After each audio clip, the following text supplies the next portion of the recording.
Hey everyone, welcome back to the channel. Boozer here. Hope you guys are having a good start to the week so far. I want to talk about the new event that just dropped in game right now. It's going to be the Jester Deck of Fate. So in this video, I want to cover what my thoughts are on this, how we can maximize our efficiency to do so, and whether it's actually worth it to even go for this event at all. So stay tuned for that. Alright guys, so jumping into this Jester Deck of Fate, so like all the other deck and card events, it's basically acquire points and then you can flip cards, you get rewards based on the cards you flip, and then you get a bonus for flipping 3 in a row of the same color or rarity. So jumping into the info here, it's going to be a dungeon diving event paired with a summoning event. So usually in these types of events, a player always wants us to focus on one method as opposed to the other because one is more efficient than the other. So on first glance, we can tell that the dungeon diving aspect of this event looks very inefficient. It definitely looks like they scaled down the points significantly. I believe Mythicals was somewhere in the 50s before. 6-star Mythical is in the 50 something points, so it's definitely scaled down quite a bit.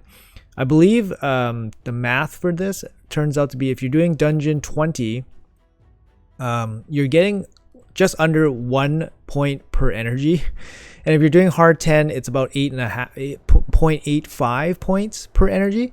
So if each card costs 1,000 points, it's going to cost you almost 1,000 energy at least to get one card.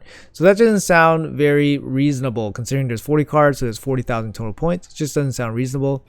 So with that being said, it's going to be a summon event. So sacred shards, 2,000 points per sacred shard. That means it's 20 sacred shards, and then the top prize for this is actually a legendary champion, Kaja the Rai. So it's a fragment collector. It's not it's not one piece for 100. It's a collector inside of this event. Is she even worth it? So she's a team revive with a half cleanse and a block debuff on a 3-turn cooldown and a turn meter field. Like, that's fair enough. So he has a cleanse, turn meter field, that's fair.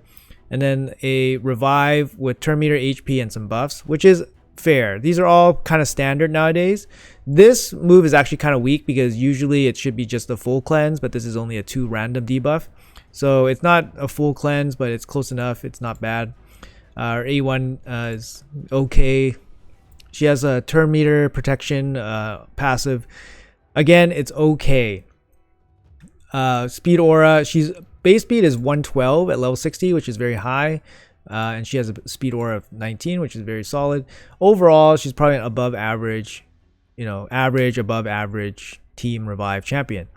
Her partner Timit, I think, benefits the most from the partner bonus because it allows him to so this is ongoing fusion, Timid to Fool. It allows him to basically get an extra turn whenever he uses the A2, and then instantly he can do the A3 for basically a double AoE nuke.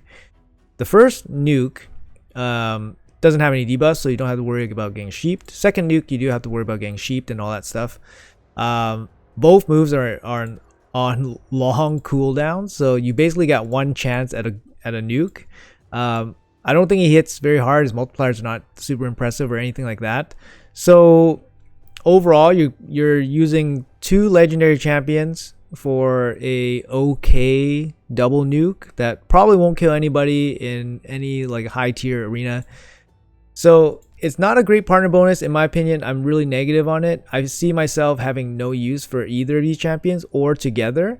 So personally, I don't value her very high, but is this event even worth it just for a legendary champion, if you can get a legendary champion in the end?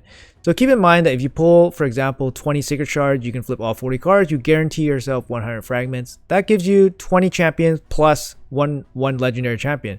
Pulling her from a fragment means you can save her for CBC or a champion chase later on for additional points. It also means that you don't reset your mercy, which is actually a really good thing. So I mean, those are positives in favor of pulling. Also, Plarium has decided to give us some sweeteners here. So let's jump into what these look like. All right, so this is the bait that Plarium has set for everybody. So on the 30th, that's going to be today, you get a chance at Georgette from Void Shards, Candrafon from Ancient, Primal, or Sacred Shards. Only Sacred Shards is actually worth it in terms of pulling. Every other shard just costs way too much. You might be able to convince yourself to pull Voids, which are a decent value, but it's really a sacred drain before 2x sacreds during a fusion. So keep that in mind, guys.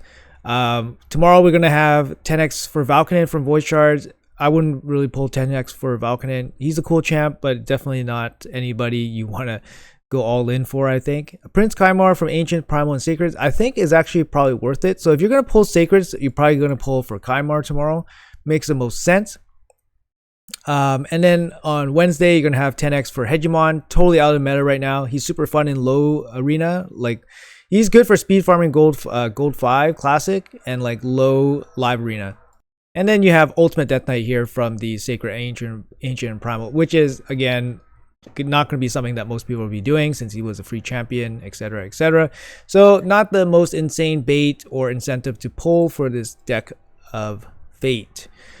With that in mind, I'll go over some negatives about this because I view this deck of Fate as a pretty big negative. So, all right, guys. So here I have on the left-hand side the last deck of Fate event from 6 weeks ago.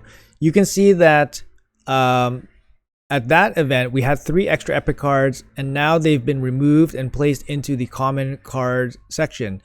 So this means that there's going to be very low chance of you actually pulling 3 consecutive epic cards, but much higher chance of you pulling 3 common cards. So you can see that Plarium is definitely trying to sway the resource and rewards in their favor here. So you can see like you're going to get a couple smaller rewards as opposed to any of these big guys here. Obviously the big guys are very worth it, but definitely a bit of a reduction in reward quality. You can also see here that we actually don't get anything of real value. Like energy is okay, but this is the total energy, not one single lot of energy. You get the champion, you get 1 legendary book, 1 5-star chicken. Like none of this is like there's like nothing here. There's nothing here. In the past, they've provided us with ancient shards, void shards, even a sacred shard. Why are these not here? Where is a primal? How about give us a primal? How about give us like immortal soulstone? Like these things are, there's actually no shards here either. So they're definitely diluting the resources. This is a shard drain event, 100%. They're giving you no shards in return. The rewards are totally nothing. And here's the other thing that I have a big problem with this event. So this event will benefit those that can go basically all the way. If you don't go all the way and get the full champion, this is a total bust of an event. If you saw a summon rush event and you saw pieces of a champion along the way to your rewards and you had no way of acquiring all the pieces, would you still go for that summon rush? Would you still pull shards? I think you would not, because it doesn't make sense to you, because every card you flip that has a fragment means it's replacing a reward that you would have gotten in a previous deck of Fate. You're basically pulling for nothing. Those cards that you flipped with fragments are nothing. They're worth nothing if you cannot complete the fragment fusion in this one event. So be prepared for 40,000 points. If you don't have the 40,000 points, I would totally forget about pulling during this event, unless you are hell-bent on 10x Kymar, 10x Candrafon, 10x Ultimate Death Knight. I would 100% skip on this event. That would be my advice to you. My second piece of advice, if you guys are flipping cards, pull and then flip. Pull and then flip. Do not pay 40,000 points and then flip everything at once because that's the way you think it's fun or whatever. The efficient way is to pull and then flip. Pull and then flip, because you can get a discount this way. There will be some people that might be able to do it with 15 sacreds, for example. So that would be my advice. You might be able to save like 1 or 2 sacreds, like realistically, if you just pull and then flip and then try to go for the fragments. The fragments are broken up into epic and common fragments. So the epic ones are 10, and then the common ones are actually 5. So this is kind of, it's not a great event for people that are not willing to go all in for it. And I don't think a lot of people are willing to go all in for it. So I don't know why you would be pulling during this event unless you are hell-bent on those 10x's. There's a champion chase coming out with the 2x sacred. I think that's a much better event overall. You're going to guarantee yourself, 2 legendary books. If you're going for a fusion, you have to do it anyways. You'll probably get yourself like Moral Soulstone and 250 energy along the way anyways. So I just think the champ chase in a couple days is way more worth it than this. Dungeon diving is not even going to be relevant. There's only going to be one dragon tournament going on right now if you're still doing the fusion. I think if you were doing the fusion and you were still doing the dragon tournament, you probably would have went all in yesterday to complete the ongoing dungeon diver for the primal shard maybe. But it was very deep dungeon diver, so you probably would be pretty close to finishing your dragon tournament anyways. For example, for myself, I went for the primal shard, which is one extra step above the fragment, and I'm already leading my tournament. So I'm not going to be doing too much dungeon diving now because obviously I've spent my energy and so forth. But yeah, anyways guys, I don't think you guys should go for this unless you guys have the full resources to get the full champion. If you guys are, best of luck on your polls, of course. And yeah, let me know in the comments below, like, if you guys actually flip 3 epics in a row. I mean, this would be, I believe it's like a 0.35% if you get 3 in a row. It's an incredibly long shot, but obviously the big rock here is insane. Mythical book is insane. So let me know in the comments below what you guys think about my thoughts. Let me know if you guys are actually participating in this, and I'll see you guys in the next video.